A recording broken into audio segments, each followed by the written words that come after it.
Finally KPSC ಕಡೆಯಿಂದ officially notification announce ಆಗಿದೆ. First time KPSC ಹಿಸ್ಟ್ರಿಲಿ ಟೈಮ್ ಲೈನ್ಸ್ ಡೆಡ್ ಲೈನ್ಸ್ ಕೊಟ್ಟಿದ್ದಾರೆ, ಜಸ್ಟ್ ಲೈಕ್ ಯುಪಿಎಸ್ಸಿ.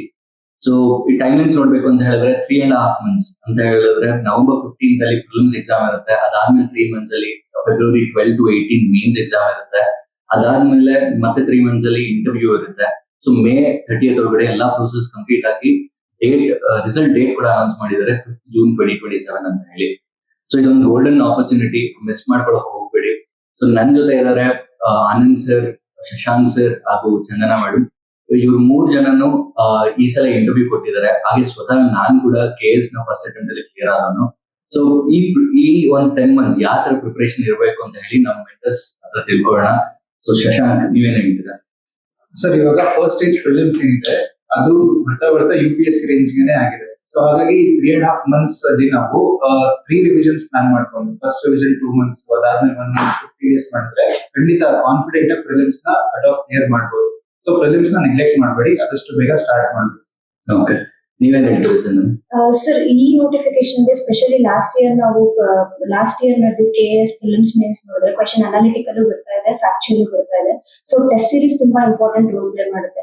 ಪ್ರಿಲಿಮ್ಸ್ ಗೆ ಐದರ್ 50 or 60 test series, mains ಗೆ sectional and full, specially essay ಮತ್ತೆ ethics ಮೇಲೆ focus ಮಾಡಿದ್ರೆ ನೇಮ್ ಲಿಸ್ಟ್ ಅಲ್ಲಿ ಇರೋದಂತೂ ಶ್ಯೂರ್.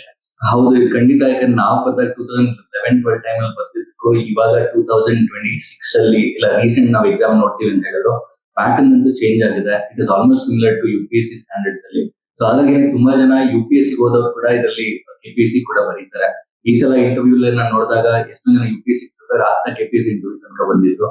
ಸೊ UPSC ಓದ್ತಾ KPSC ಹೇಗೆ ಮ್ಯಾನೇಜ್ ಮಾಡ್ಬೋದು ಅಂತ ಹೇಳಿ ನಮ್ ಶಶಾಂಕ್ ಹೇಳ್ತಾರೆ.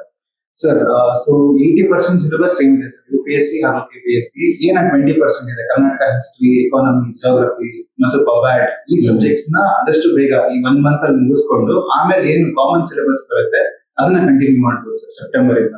ಸೊ ಹೀಗೆ ಮಾಡಿದಾಗ ಅಡ್ವಾಂಟೇಜ್ ಇರುತ್ತೆ ಸರ್, 3 months ನೀಟ್ ಸ್ಟಾರ್ಟ್ ಮಾಡ್ತಾರೆ.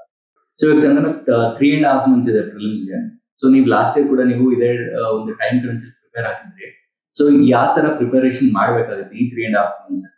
So paper 1 and paper 2 analysis ನೋಡಿದ್ರೆ ಪೇಪರ್ 1 ಮೋರ್ UPSC ಓರಿಯೆಂಟೆಡ್ ಇದೆ. ಇಂಡಿಯನ್ ಹಿಸ್ಟ್ರಿ, ಜಿಯೋಗ್ರಫಿ, ಪಾಲಿಟಿ ಈ ತರ ಬರುತ್ತೆ. ಜಾಸ್ತಿ ಫೋಕಸ್ ಸ್ವಲ್ಪ ಸ್ಟೂಡೆಂಟ್ಸ್ ಎಲ್ಲಿ ಕಳ್ಕೊಂತಾರೆ ಅಂದ್ರೆ ಪೇಪರ್ 2 ಅಲ್ಲಿ ಕರ್ನಾಟಕ ಓರಿಯೆಂಟೆಡ್ ಬಜೆಟ್ ಸರ್ವೆ, ಮತ್ತೆ ಸೈನ್ಸ್, ಬೇಸಿಕ್ ಸೈನ್ಸ್ ಬರುತ್ತೆ, ಸೈನ್ಸ್ ಅಂಡ್ ಟೆಕ್ ಬರುತ್ತೆ, environment plus CSAT. So not only paper 1, paper 2ಗೂ ಈಕ್ವಲ್ ಇಂಪಾರ್ಟೆನ್ಸ್ ಕೊಟ್ಟು ಎರಡನ್ನೂ ಸೈಮಲ್ಟೇನಿಯಸ್ ಪ್ರಿಪೇರ್ ಆದ್ರೆ ಸೊ ಕ್ಲಿಯರ್ ಮಾಡೋ ಚಾನ್ಸಸ್ ಜಾಸ್ತಿ ಇರುತ್ತೆ.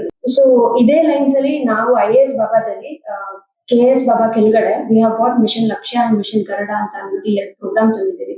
ಒಂದು ಟೆಸ್ಟ್ ಸೀರೀಸ್ ಗೆ, ಒಂದು ಫೌಂಡೇಶನ್ ಕೋರ್ಸ್ ಅಂತ. ಎಫೆಕ್ಟಿವ್ ಆಗಿ ಈ ಆಸ್ಪೆಕ್ಟ್ ಅಲ್ಲಿ ಪ್ರಿಪೇರ್ ಆಗೋದಕ್ಕೆ ಯುಟಿಲೈಸ್ ಮಾಡ್ತೀವಿ. ಸೊ ಈ ಒಂದು ಸುವರ್ಣ ಅವಕಾಶನ ಮಿಸ್ ಮಾಡ್ಕೊಳಕ್ ಹೋಗ್ಬೇಡಿ. ಫಸ್ಟ್ ಟೈಮ್ KPSC ಹಿಸ್ಟ್ರಿಲೇ ಒಂದು ಟೈಮ್ ಲೈನ್ಸ್ ಕೊಟ್ಟಿದ್ದಾರೆ. ನೀವು ಹಾರ್ಡ್ ವರ್ಕ್ ಮಾಡಿದ್ರೆ ಖಂಡಿತ ಈ ಸಲ ರಿಸಲ್ಟ್ಸ್ ಕೂಡ ಬೇಗ ಬರುತ್ತೆ, ಪೋಸ್ಟಿಂಗ್ ಕೂಡ ಬೇಗ ಆಗುತ್ತೆ. So make the best use of this opportunity. Wish you all the best and thank you. Thank you.